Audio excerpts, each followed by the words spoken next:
ہم ان جو 10 اسباب جس کے متعلق ہم نے گفتگو کی، ہم اس کا تھوڑا مذاکرہ کر لیتے ہیں کہ وہ 10 اسباب جن کے متعلق اللہ تبارک و تعالی نے ان 15 دنوں میں جو گفتگو کروائی، اللہ تبارک و تعالی ہمیں ان کہی سنی باتوں کے اوپر عمل کرنے کی توفیق عطا فرمائے اور اپنے زندگی کو اسی کے مطابق ڈالنے کی ہمیں توفیق عطا فرمائے۔ سب سے پہلا سبب جو ذکر کیا گیا تھا وہ توبہ۔ توبہ کس کو کہتے ہیں؟ توبہ کہتے ہیں کہ انسان اپنے ماضی کے گناہوں کے اوپر ندامت ہو، شرمندہ ہو، اللہ کی طرف رجوع ہو اور آئندہ نہ کرنے کا پختہ عزم کر لے، اس کو کہتے ہیں توبہ۔ دوسرا سبب ذکر کیا گیا تھا استغفار، کہ انسان کو چاہیے کہ وہ کثرت کے ساتھ استغفار کرے۔ استغفار کی بہت ہی زیادہ برکتیں ہیں، اور ابھی حضرت مفتی تقی عثمانی دامت برکاتہم العالیہ جو پوری دنیا کی مایہ ناز شخصیت ہے، بلکہ پوری دنیا کی سب سے پہلے نمبر کی شخصیت حضرت مفتی صاحب ہے۔ ساری دنیا کی نظریں آپ کے اوپر لگی ہوئی ہے، آپ جو حکم کرتے ہیں اپنے سر آنکھوں اس کو تسلیم کر لیتے ہیں۔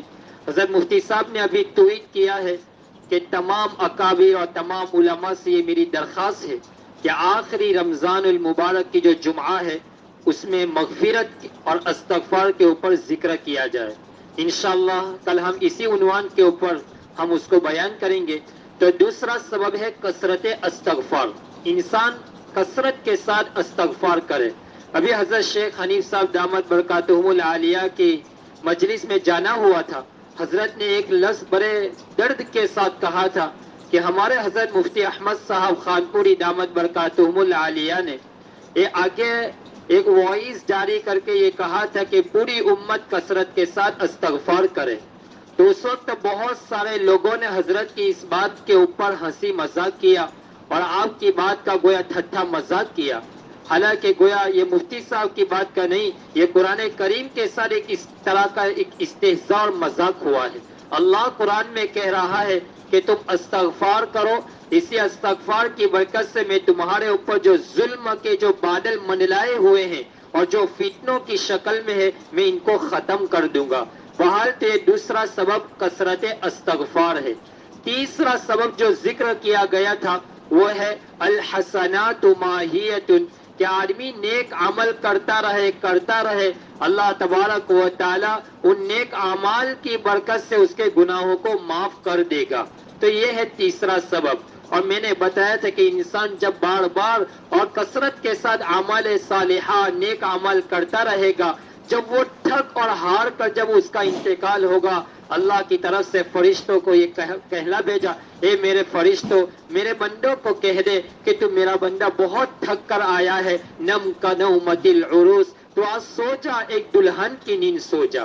اور میں نے آپ کو اس وقت بتایا تھا کہ دلہن کی نیند کیوں کہا، اس لیے کہ جب ایک لڑکی کی شادی ہوتی ہے وہ تھک کر ہار کر جب آتی ہے اپنے گھر سے، رات کو شوہر کے انتظار میں وہ اس کے انتظار کرتے کرتے وہ سو جاتی ہے، اور جب سب سے پہلے اس کو کوئی جگاتا ہے تو اس کا خاوند ہوتا ہے۔ جب اس کی آنکھ کھلتی ہے تو سب سے پہلے جب اس کی نظر پڑتی ہے تو اپنے خاوند کے اوپر، اپنے محبوب کے اوپر پڑتی ہے۔ گویا اللہ تبارک و تعالی جب اپنے بندے کو جگائیں گے کہ میرا بندہ تو بڑا تھک کر آیا ہے تو آج آرام کی اور دلہن کی نیند سوئے جا، جب اس کو اٹھائیں گے تو رب العالمین ہوں گے۔ تو سب سے پہلے بندوں کی جب آنکھ کھلے گی اور جب دیدار کریں گے تو اللہ کا دیدار کریں گے۔ میرے بھائیو، ہم تو دنیا میں ہمیں کوئی بڑا آدمی اور کوئی چھوٹا آدمی جب کوئی سلام کرتا ہے تو ہماری خوشی ہو جاتی ہے کہ بھائی مجھے کتنی محبت سے سلام کیا۔ قیامت کے دن رب کریم سلام کرے گا، سلام قولا من رب الرحیم۔ جب اللہ سلام کرے گا تو کیا لطف ہوگا، کیا مزہ ہوگا، سلام قولا من رب الرحیم۔ میرے بھائیو، ہمیں ان آنکھوں سے اللہ کا دیدار کرنا ہے، ان کانوں سے اللہ کا کلام سننا ہے۔ ہم نے تو نہ اپنے نبی کا کلام سنا، نہ انبیاء کا کلام سنا۔ جب دنیا میں کوئی انسان اور کوئی بشر جب قرآن پڑھتا ہے تو ہمیں کیسا لطف آتا ہے۔ قیامت کے دن حضرت داؤد علیہ نبینا علیہ الصلوۃ والسلام جب زبور پڑھیں گے تو سارے لوگ کیسے خوش ہو جائیں گے. اللہ فرماتے کیا میں اس سے بہتر سناؤں؟ فرمایا اس سے بہتر بھی ہوگا. کہا ہاں. تو اللہ تعالیٰ اپنے نبی کو حکم دیں گے جن کے اوپر قرآن پاک کا نزول ہوا. جبرائیل امین قرآن لے کر اترے. جب اللہ کے حبیب سنائیں گے، ہائے میرے بھائیوں کیا لطف ہوگا جب ہم اپنے نبی کی زبان مبارک سے کلام سنیں گے. جس ذات کے اوپر اللہ کا کلام اترا ہو اس ذات جب ہمیں کلام پڑھ کر سنائے گی، جب اللہ کہیں گے کیا اس سے بہتر بھی سننا چاہتے ہو؟ کیا اس سے بہتر ہو سکے گا؟ فرمایا ہاں. اس وقت اللہ اپنے پردے کو کھول دے گا، اپنا دیدار کرائے گا، اور سارے اولین اور آخرین اللہ اپنے نیک سارے بندوں کو پڑھ کر سنائیں گے. سارے بندے بے ہوش ہو جائیں گے، اور کیسا لطف ہوگا جب رب کریم ہمیں سنائیں گے. تو میرے بھائیوں ان آنکھوں سے اللہ کا دیدار کرنا ہے، ان کانوں سے ہمیں اللہ کا کلام سننا ہے، ان زبان سے ہمیں اللہ کے رسول ان لوگوں انبیاء کے ساتھ گفتگو کرنا ہے. تو اپنی آنکھوں کی بھی حفاظت کرے، اپنے کانوں کی بھی حفاظت کرے، اور اپنی زبانوں کو بھی غلط استعمال کرنے سے حفاظت کرے. تو یہ ہے تیسرا سبب کہ انسان نیک عمل کرتا رہے.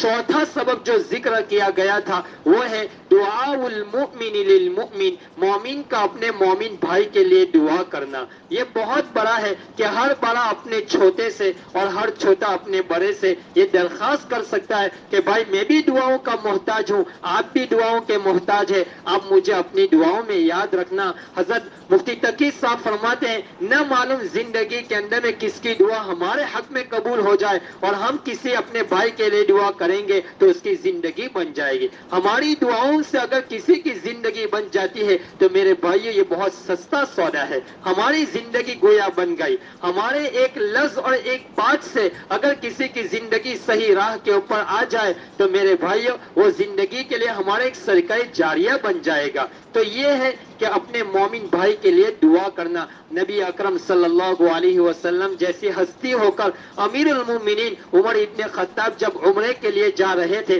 تو آپ نے عمر سے فرمایا عمر اپنی دعاؤں میں مجھے فراموش نہ کرنا. میرے بھائیو رحمت للعالمین ہو کر جب حضرت عمر سے یہ درخواست کر رہے ہیں تو ہم بھی اپنے بڑوں سے اپنے چھوٹوں سے ہر ایک سے درخواست کرنی چاہیے. تو یہ چوتھا سبب ہوا کہ دعاء المؤمن للمؤمن، مومن کا مومن کے لیے دعا کرنا.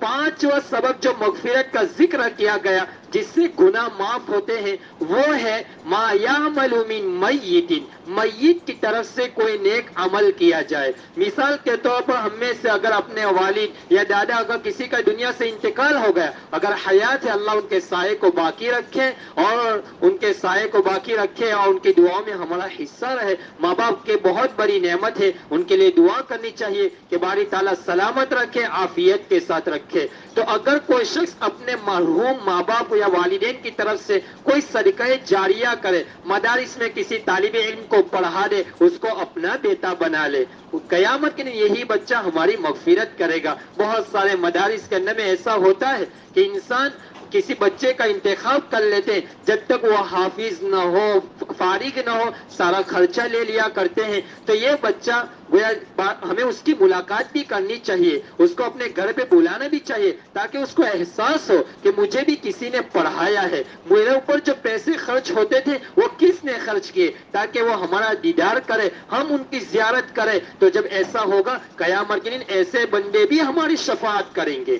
اللہ قیامت کے دن ایسے بندوں کے ذریعے ہماری شفاعت کروائیں گے. وہ تلاش کرتے ہوئے ڈھونڈتے ہوئے ہمارے پاس آئیں گے. باری تعالیٰ دنیا میں یہی وہ تیرا بندہ ہے جس نے تیرا اور تیرے نبی کی پہچان کروانے کا ذریعہ اور سبب بنا تھا. میرے پاس کچھ نہیں تھا، اسی نے اپنا مال اور دولت میرے اوپر لگائی. تو یہ ہے ما یعمل من میت، کہ میت کی طرف سے کوئی بھی نیک عمل کیا جائے، صدقہ جاریہ کیا جائے. یہ کتنے سبب ہوئے؟ 5 سبب ہو گئے. چھٹا سبب ہے فرماتے ہیں دنیا کے اندر میں مصائب اور پریشانی کا آنا.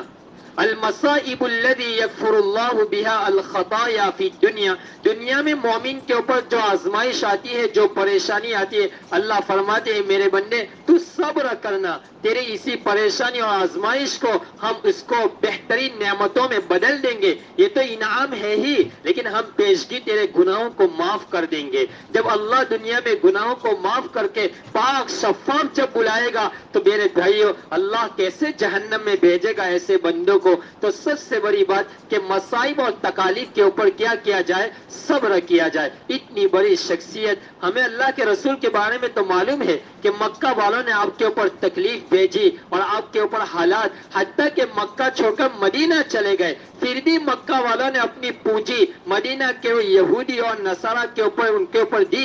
فرمایا ہماری اس پونجی کو لے جاؤ، ان کو اپنے سامان میں استعمال کرو اور اس سے جو نفع آئے فرمایا اس پونجی کو محمد کے اوپر، ان کے ساتھیوں کے اوپر لگاؤ اور انہیں ختم کر دو. کیسی دشمنی ہوگی.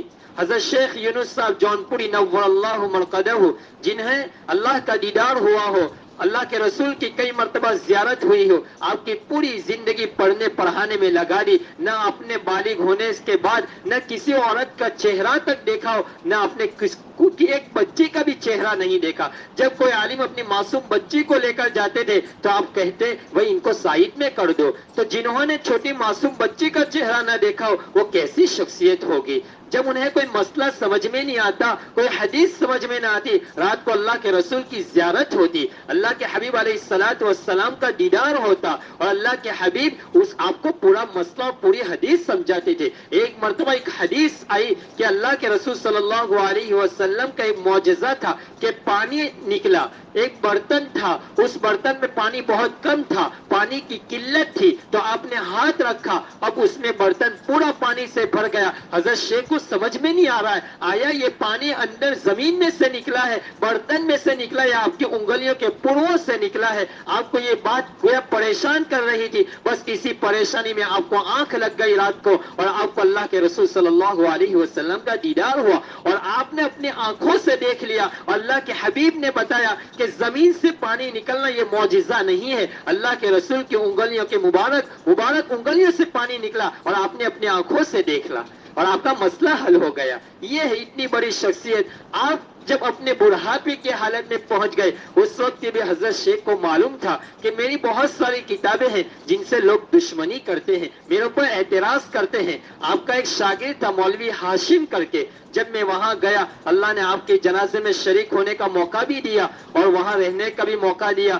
ہم وہاں گئے تو آپ کے انتقال کے بعد جب حضرت شیخ کا جب انتقال ہوا، جس زندگی میں 50 سال بخاری شریف پڑھائی ہو، ایک ہی کمرے میں بیٹھ کر اس کمرے میں آپ کونے میں سوتے تھے، آہستہ آہستہ دروازہ قریب تھا تو آپ وہاں سے بستر لے کر دروازے کے قریب آ گئے. فرمایا حضرت آپ تو وہاں سوتے تھے، پھر وہاں سوتے تھے، اب پورا روم چھوڑ کر آپ کمرے کے بالکل دروازے کے قریب آ گئے. فرمایا میرا جسم موتا ہے، کہیں ایسا نہ ہو کہ کمرے میں میرا انتقال ہو جائے اور لوگوں کو میرے جسم اور باڈی نکالنے میں تکلیف ہو.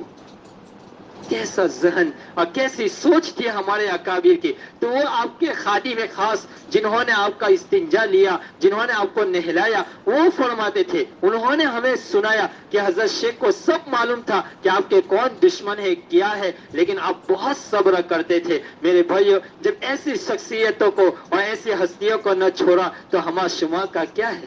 کچھ بھی نہیں. تو بہرحال یہ ہے چھٹا سبب کہ آزمائش آئے، مصیبتیں آئے تو اس کے اوپر کیا کیا جائے؟ صبر کیا جائے. اللہ اس کی برکت سے بھی ہمارے گناہوں کو معاف کر دے گا. اور یہ تصور کرے اے اللہ دنیا میں تو نے اپنے حبیب کی سنت پر عمل کرنے کی ہمیں توفیق دے دی، اس سے بڑھ کر کیا ہو سکتا ہے؟ اور ساتواں سبب وہ ہے ما يحصل بالقبر من الفتنة والزغطة والروعة، کہ جب انسان کو قبر میں دفن کیا جاتا ہے تو قبر بھیجتی ہے، اس کو دباتی ہے. فرمایا جب مومن ہوگا تو اس کو ہلکا سا دبائے گی اور جو گنہگار ہوگا اللہ کا نافرمان ہوگا فرمایا اس طرح دبوچے گی کہ اس کی اس طرح کی پسلیاں اس طرف ہو جائے گی اور ادھر کی ادھر ہو جائے گی. اللہ اس سے ہماری حفاظت فرمائے. فرمائے اس سے بھی مومن کی مغفرت ہو جائے گی. اور 8واں سبب وہ یہ ہے کہ احوال یوم القیامت کربھا و شدائدھا، قیامت کے دن کے ہولناکی، قیامت کے دن کی شدت جو ہوگی، جس سے پسینہ ہوگا، جس سے مومن پریشان ہوگا، فرمایا اس سے بھی مومن کی مغفرت ہو جائے گی۔ نوواں سبب جو کل ذکر کیا گیا تھا، شفاعت النبی صلی اللہ علیہ وسلم لأہل من اہل الذنوب، کہ یوم القیامہ، قیامت کے دن اللہ کے حبیب اپنے امت کی طرف سے شفاعت فرمائیں گے، اور اس کے متعلق کل بہت ساری گفتگو بھی ہوئی تھی، اور ہم اللہ کے رسول صلی اللہ علیہ وسلم کی شفاعت حاصل کرنے کے جو میں نے 2 طریقے بتائے تھے، وہ ہمیں زندگی میں اس کو اپنانا چاہیے۔ ایک تو یہ ہے کہ اپنی زندگی کو سنت کے مطابق ڈال دے، اپنے نبی کا غم اپنا غم بنا لے، اپنی زندگی کو سنت رسول کے مطابق ڈال دے، اور دوسرا سبب اپنی زندگی میں تہجد کی پابندی کر لے۔ جب یہ 2 عمل انسان کرتا رہے گا، انشاءاللہ ہم اللہ سے یہ امید رکھتے ہیں، ضرور امید رکھتے ہیں کہ اللہ ہمیں اپنے نبی کی شفاعت کا حقدار بنا دیں گے۔ اور آج آخری سبب جو ذکر کیا جا رہا ہے 10واں مغفرت کا، وہ ہے رحمت اللہ وعفوہ ومغفرتہ، اللہ تبارک و تعالی کی رحمت اور اس کی مغفرت۔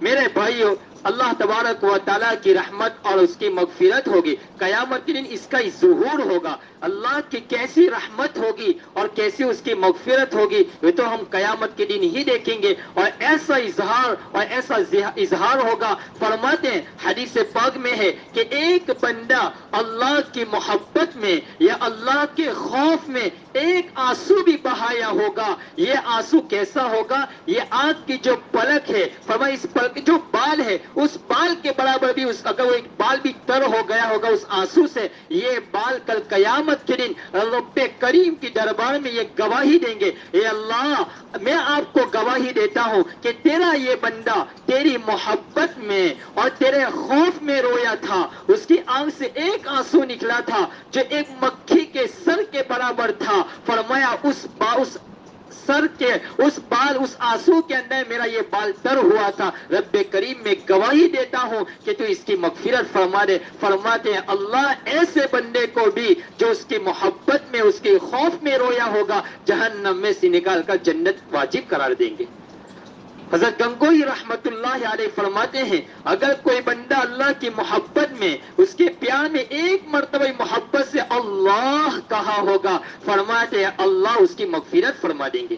حکیم الاسلام قاری محمد طیب صاحب رحمت اللہ علیہ فرماتے خطبات حکیم الاسلام میں، فرماتے قیامت کے دن اللہ کی نعمتوں کا اور اللہ کی رحمت کا ایسا اظہار ہوگا کہ سارے شیطان جیسا شیطان بھی ایک لمحے کے لیے امید لگائے گا کہ آج تو میری بھی مغفرت ہو جائے گی، آج تو میری بھی مغفرت ہو جائے گی، ورحمتی وسعت کل شیء، آج تو اللہ کی رحمت ہر چیز کو ہے، تو ایک لمحے کے لیے شیطان بھی یہ امید لگائے گا کہ آج تو میری بھی مغفرت ہو جائے گی۔ والے اس کے متعلق اور بھی گفتگو ہے، انشاءاللہ ہم کل کریں گے۔ تو میرے بھائیو، اللہ تبارک و تعالیٰ نے یہ جو مغفرت کے جو 10 اسباب ہے کہ اللہ اپنے بندے کو کسی نہ کسی طرح سے اس کی مغفرت کروانا چاہتے ہیں تاکہ میرا بندہ کسی طرح سے وہ اس کی مغفرت ہو جائے اور جنت میں پاک صاف ہو کر جائے۔ اللہ کی اس ایک واقعہ بیان کر دیتا ہوں، اس روئے زمین کے اوپر اللہ کی ہر بندے کے ساتھ کیا مصلحت ہے، کیا حکمت ہے، ہم نہیں جانتے، ہمیں نہیں معلوم۔ دنیا میں یہ جو ظلم ہو رہا ہے، مسجدیں توڑی جا رہی ہے، مدارس توڑے جا رہے ہیں، چھوٹے چھوٹے لوگوں کے گھروں کو توڑا جا رہا ہے، سر عام قتل کیا جائے، اللہ تیری کیا حکمت ہے، یہ مسلمانوں کے ساتھ کیوں ایسا ہو رہا ہے، ہمیں اس کی حکمت اور اس کی مصلحت ہمیں نہیں معلوم۔ بس ایک واقعے میں نقل کر دیتا ہوں، امام رازی رحمت اللہ علیہ نے تفسیر کبیر میں ایک واقعہ لکھا ہے جو مفتی تقی عثمانی دامت برکاتہم العالیہ نے اپنی کتاب میں ذکر کیا ہے۔ فرماتے ہیں امام رازی رحمت اللہ علیہ فرماتے ہیں کہ ایک دن مجھے یہ خیال آیا کہ اللہ تیری کیا حکمت اور تیری کیا مصلحت ہے میں نہیں جانتا، لیکن میں سوچنا چاہتا ہوں کہ اس روئے زمین پر کوئی بھی چیز تیری مصلحت اور تیری حکمت کے بغیر نہیں ہو سکتی۔ فرماتے ایک مرتبہ میں نے ایک بچھو کو دیکھا، امام راضی فرماتے ہیں ایک مرتبہ کا ایک بزرگ کا کہ ایک مرتبہ انہوں نے ایک بچھو کو دیکھا. اب انہوں نے تصور کر لیا کہ آج کچھ بھی ہو جائے میں اس بچھو کا تعاقب کروں گا, اس کا پیچھا کروں گا کہ یہ کہاں جاتا ہے, کہاں میری زندگی کھپ جائے تو کوئی حرج نہیں, لیکن یہ کہاں کا سفر کرتا اس کے پیچھے پیچھے جاؤں گا. فرماتے ہیں بچھو چلتا رہا اور وہ بزرگ اس بچھو کے پیچھے پیچھے ہو لیے, یہاں تک کہ ایک ٹرننگ پوائنٹ آیا, وہاں سے بچھو نے ٹرننگ پوائنٹ لے لیا, میں بھی اس کے پیچھے ہو لیا, یہاں تک کہ یہ بچھو سمندر کے کنارے پہنچ گیا. میں بھی وہاں پہنچا, باری تعالیٰ یہاں تو اتنا بڑا سمندر ہے, اب معلوم نہیں آگے کیا ہوگا. فرمایا دور سے میں نے دیکھا ایک کچھوا تیرتا ہوا آیا, اور وہ آیا بالکل اس بچھو کے قریب ہو گیا. اس بچھو نے چھلنگ لگا کر اس کچھوے کے اوپر بیٹھ گیا. فرماتے ہیں اللہ تو نے تو اس بچھو کو کچھوے کے اوپر تو نے تو کشتی منگوا دی اور تو سواری کر کے چلا جا رہا ہے, اب میرا بھی کوئی انتظام فرما دے, اس لیے کہ آج میں نے عہد کیا ہے کہ تیرا کوئی بھی کام اس روئے زمین پر بغیر مصلحت کے نہیں ہوتا ہے. لہذا انہوں نے بھی ایک چھوٹی سی کشتی لے لی, وہ بزرگ اس میں سوار ہو گئے. فرمایا اس کے پیچھے پیچھے ہو لیے, کہا اتنا بڑا سمندر تھا کئی گھنٹے لگ گئے, میں اس کے پیچھے پیچھے ہو لیا, یہاں تک کہ جب سمندر کا دوسرا کنارہ آیا تو فرمایا وہ کچھوا سمندر کے ساتھ لگ گیا, بچھو چھلنگ لگا کر دوسری طرف جا پڑا, میں بھی اپنی کشتی میں سے اتر پڑا. فرماتے ہیں میں جاتا رہا, بہت لمبا سفر کیا. ایک درخت تھا, اس درخت کے نیچے ایک انسان سویا ہوا تھا. میں سمجھ گیا کاش کہ اللہ نے اس کو اتنا لمبا سفر کروایا ہے, آخر یہ بچھو وہاں جا کر اس آدمی کو ڈس لے گا. لیکن جب میں قریب میں گیا تو ایک سانپ بالکل اپنا پھن نکال کر بالکل قریب تھا کہ اس سوئے ہوئے آدمی کو ڈس لیتا. فرماتے یہ بچھو میں نے دیکھا دور سے, فرمایا اس بچھو نے اس سانپ کے اوپر حملہ کیا اور اس کو ڈال دیا, اس کو وہیں پر مار دیا. تھوڑی دیر ہوئی وہ سویا ہوا انسان بیدار ہوا. فرماتے ہیں اور اس نے جیسے ہی بچھو کو دور دیکھا تو اس نے پتھر لیا اور اس بچھو کو مارنے کے پیچھے ہو لیا. وہ بزرگ امام راضی فرماتے ہیں کہ اس بزرگ نے کہا میں نے اس کے ہاتھ کو پکڑ لیا, وہ اللہ کے بندے اسی بچھو نے تو تیری جان بچائی ہے, اللہ نے اس کو کتنا لمبا سفر کروا کر تیرے پاس بھیجا اور اس نے تیرا سفر تیرے پاس آ کر تیری جان بچائی ہے, اور تو ہے کہ تو اس بچھو کے پیچھے مارنے کے ہو پہ ڈر پہ پڑ گیا. تو یہ ہے اللہ کی حکمت اور مسئلہ. فرمایا بس وہاں سے میں نے اپنا سفر واپس موڑ لیا اور اپنے گھر چلا گیا, اور میں یہ سمجھ گیا رب کریم اس کائنات میں ہر نظام تیری حکمت اور تیری مصلحت کے مطابق ہوتا ہے. بہرحال میرے بھائیوں قیامت کے دن اللہ کی رحمت ہوگی اور بہت وسیع رحمت ہوگی. بسم اللہ الرحمن الرحیم, رحمان کے معنی بھی رحمت والا اور رحیم کے معنی بھی رحمت والا. تو پھر رب کریم نے ایک ہی لفظ رحمان ذکر کر دیتے, رحیم ذکر کرنے کی کیا ضرورت تھی, یا تو رحیم ذکر کر دیتے, رحمان ذکر کرنے کی کیا ضرورت تھی. میں اس کو ایک مثال سے آپ سے سمجھاتا ہوں. ایک ہے مالدار ہونا اور ایک ہے سخی ہونا, ایک ہے مالدار ہونا اور ایک ہے سخی ہونا, دونوں الگ الگ صفت ہے. ایک آدمی مالدار ہے لیکن پیسہ نہیں خرچ کرتا, ایک آدمی سخی ہے تو پیسوں کو بھی خرچ کرے گا. اور ایک آدمی وہ ہوتا ہے کہ مالداری کے ساتھ سے وہ سخی بھی ہوتا ہے, اللہ ایسے بندے سے بڑا خوش ہوتا ہے. تو اللہ دنیا کے اعتبار سے رحمان ہے اور اللہ آخرت کے اعتبار سے رحیم ہے. اللہ کی رحمت دنیا میں بہت زیادہ ہے, سب پر ہے, کافروں کے اوپر بھی ہے, جو اس کا نام لیتا اس کے اوپر بھی ہے, جو اس کا نام نہیں لیتا اس پر بھی ہے. اور اللہ آخرت کے اعتبار سے رحیم ہے کہ اس کی رحمت بہت زیادہ گہری ہے, اور وہ کس کے اوپر ہوگی آخرت میں, صرف ایمان والوں پر ہوگی. اللہ تبارک و تعالی ان تمام چیزوں کے اوپر ہمیں عمل کرنے والا بنائے اور آج یہ پکا عہد کرے باری تعالی ہم اپنی زندگیوں کو اسی کے مطابق ڈالیں گے اور مرتے دم تک ہمیں اعمال صالحہ میں لگائے رکھنا, اور قیامت کے دن بھی آپ ہمیں اپنی رحمت جہاں سب پر ہوگی ہمیں بھی ان رحمت میں ہمیں بھی شامل فرما لیجئے. وآخر دعوانا ان الحمدللہ رب العالمین. بسم اللہ الرحمن الرحیم. اللهم لك الحمد كله ولك الشكر كله ولك الخلق كله